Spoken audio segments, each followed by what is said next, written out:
বন্ধুরা ভাবুন তো, পরিবারের যে বড় ছেলে মানে দাদা, যার কাছে ছোট ছোট ভাই বোনেরা পড়াশোনার খরচের জন্য সাহায্য চায়, সেই দাদা মুখ ফিরিয়ে নেয়। কিন্তু কেন? এটা কি ঠিক?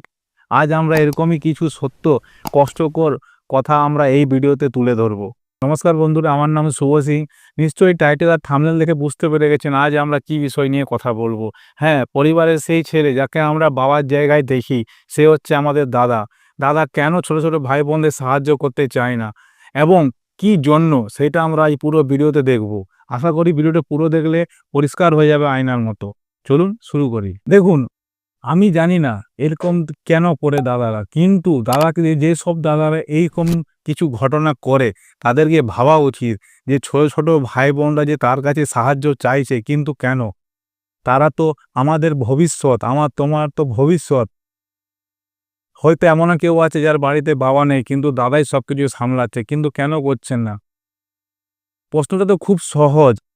আজ যাদেরকে তুমি সাহায্য করছো, সে তোমার ছোট ছোট ভাই বোনরা একদিন অনেক উন্নত করবে, একদিন নাম করবে, একদিন বড় চাকরি পাবে, খুব সম্মান পাবে।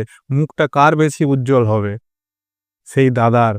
সেই দাদার গর্ব হবে যে আজ আমি কষ্ট করে ছোট ছোট ভাই বোনদের পড়িয়েছি, কষ্ট করে তাদেরকে আমি সম্মান করেছি, তাদেরকে আমি যোগ্যতা করে তুলে ধরেছি।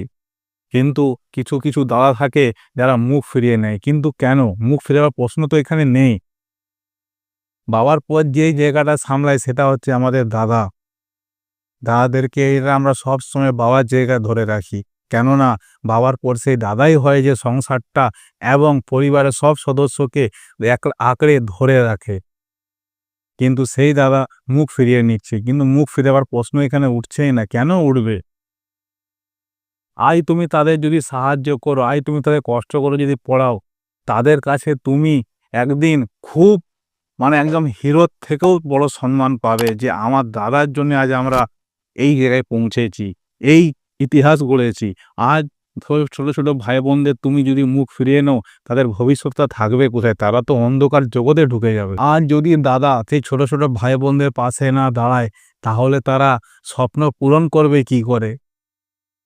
এসো না আজ আমরা সবাই সেই ছোট ছোট ভাই বোনরা, যেসব দাদারা এরকম করে ছোট ছোট ভাই বোনদের আমরা সাহায্য করি, তাদেরকে আমরা সম্মান দিই, সেই যোগ্যতাটা তৈরি করি। তবেই তো আমাদের ভবিষ্যতে আলোকিত ঘর থেকে উজ্জ্বল হবে। জীবনে কখনো হাল ছেড়ো না। আবার দেখা হবে কোনো একটা পরের ভিডিওতে ভালো টপিক নিয়ে।